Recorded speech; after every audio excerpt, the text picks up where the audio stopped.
Hey guys, this is another day, and I'm going to stick with Reese's because this is important for us to watch his predatory behavior. I want people that are watching me, following me, to see what we can do when we take a dog in. Look at his hair, look at the hair on his back. We can take a dog in so that he's focused on me as well as the stimulant, and be able to deal with whatever behavioral issues that the dog may have.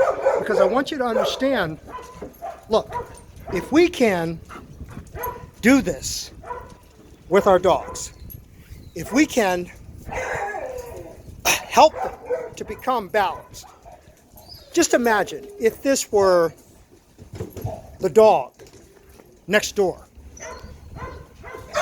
the neighbor down the street, around the corner, and everyone was doing this and knew how to do this. Where can we be? Where will we be?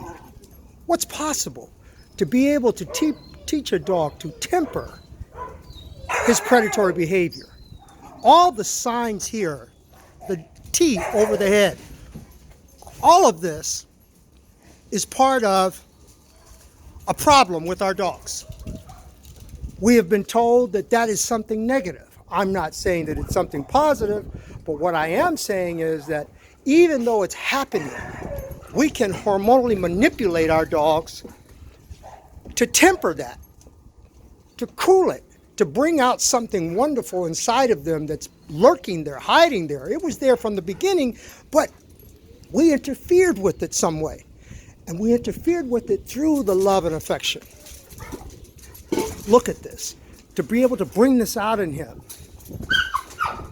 for him to be able to accept that discipline from this girl, to say, hey, that pressure is too much, and then for him to offer himself again to another dog, to many dogs, to say, hey, I want to be a part of this. I want to be a part of this. This is what he's saying. And for dogs to be able to communicate with him and says, I don't like the pressure that you've placed on me. How beautiful is that? Small, medium, and large. This is what this is about. Man, I know the owner's going to see this and say, oh my gosh, but can you imagine if she had 10, 15 friends that had dogs that were doing the same thing, how far we can be. This is why I say that we can empty the shelters. If everyone is on board with this, everyone on your block, everyone that has a dog that has a behavioral problem, that's willing to put themselves under a little stress, under my guidance, to show them how to do what I do, how far can they be? Look, I do this day in, day out, day in, day out, day in, day out. Can't see in the morning and can't see at night. I know what I'm talking about. But if you can accept being a little uncomfortable with your dog and going through this, then you can be just as successful. Hey guys, I'm not saying that every case is going to be this easy. Hell, I'm not even saying that this is easy. You can just ask the owner, and they'll let you know how difficult this is. Even seeing it, how difficult it's going to be for them to do it.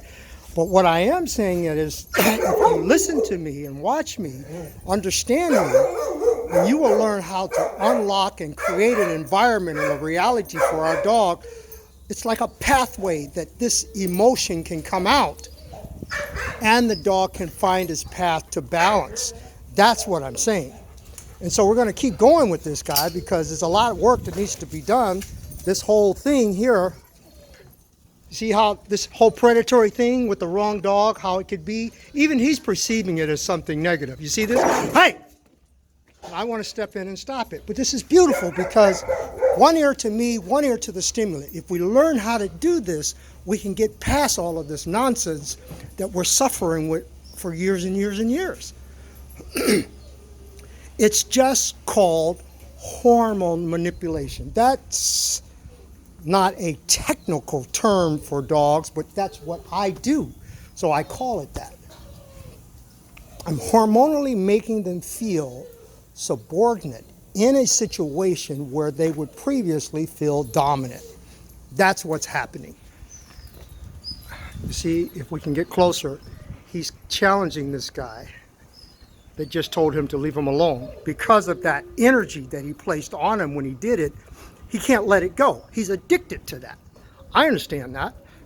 But it's my job to count and to see what's happening and bring forth something that needs to be done so that this guy can give it up and keep one ear to me and one ear to the stimulant. You see how when I intercede, put myself in the position between him and the stimulant, how he feels? I don't have to say anything to him. He feels it. That's what this is about. So we need to be able to know how to do this if we want to save our dogs, if we want to help them to become what we need them to become. This is a need, a strong need that the human has. They didn't ask to be with us. They didn't ask to be here. We brought them here. But in our inability to understand what they need from nature, we have created a dog that is stressed. This stress leads to aggression. It's plain as the nuts on a hog. It's just what it is, man. And so I'm going to stay with this guy. I'm going to introduce him this morning before everyone eats to the rest of the dogs. And let's see how he feels about that crew. And keep in mind, guys, that everything that you're looking at is sped up. The speed has been pushed forward. And you can do that. It's like riding a motorcycle or a bicycle. First you start off slow, and when you get really, really good at it, you can pick up the speed. And that's what you're looking at now. And so someone that doesn't ride fast, or even a horse, if you don't ride it fast, you look at this and it kind of scares you. You say, oh my gosh, like the owner might be saying that. Don't worry about that. In time, you'll get good. We'll all get good. We look at, you hear this guy in the back, we're going to bring him out shortly.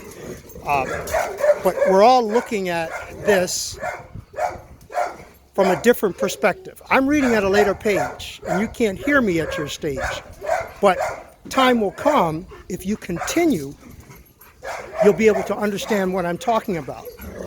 The neighbor, the person around the corner, your friend, someone that you don't know that's looking for help, will be able to help them. This is what this is all about. This is a dream of mine. You know, someone sent me something on YouTube once stating that there was an article about using sound, adverse, I believe was the word, causing negative things to happen to our dogs mentally. And, you know, I just thought about it and I laughed because I said, you know, no matter what you do, no matter what you say, there's somebody out there that's going to say something negative about something wonderful that's happening. I can dig it if there were some negative things that were really going on. I could dig it, but it's not. If something positive is happening, well, why do you have to say anything about this? You don't understand it. And if you do say something negative, then where is your information to prove that you have something else that's positive or something that works? Just don't say that this is negative and you don't have anything to put into place, because what you're really saying is, I don't know, and I don't know an answer, but I know that this is not it. But if you haven't walked in my shoes, you don't know what I'm talking about, dude. You don't know the feelings that I'm talking about. I've had all those fears that people have working with dogs, trainers have had, behavioralists have had, professional people who think they know everything about dogs. Not many people do what I do. Go and check it out. If there were, then you would be comparing it to this or to that. I don't know anyone personally, unless someone that I have worked with and training the person, that will do what I'm doing here. Not that I'm saying I'm patting myself on the back, but I'm just saying I have experienced things that have taken me to another level, and I have become comfortable in those levels where other people are not. That's all I'm saying. And so with saying it that way, what I'm really saying is we can all do it. If we learn to go through these emotional stages, which are nothing different from the stages that we go through in life, where we have our ups and downs, and once we get through it, we realize that it wasn't as bad as we thought. I'm talking and reading from a page where it wasn't as bad as I thought. I know how to read this body language. I've seen it many times. This is nature. There's nothing wrong with what nature does. It's just that the human being has interfered with what nature really is, and we're getting this warped vision of what it is and what it shouldn't be. And I say, nature didn't get it wrong. Nature knew how to put these emotional feelings within an animal to come out when they're supposed to come out, and to stand down when they're supposed to stand down. And this is what you're looking at right now. This is the beginning of rehabilitation. What's the difference between rehabilitation and an evaluation? Nothing but time. Time, man. We hear the saying that time heals all. That is so true. You can stand on that. That's a firm foundation. And so when I see this, I feel something different. I'm not waiting for the ball to drop. I know that the ball can drop. Most people are sitting here saying, oh my gosh, but what about this? And what about that? And what if he does this? And what if he does that? What am I going to do? And I'm saying it's not about what to do. It's about how to be. And when you learn how to be, you don't think about what to do. Look at this. Look at this. She wants with him what she has always had, so she's a little jealous that he's getting it. You see? This is a feeling. By doing this, they produce an emotional feeling in them that's satisfactory. They love it. It feels good.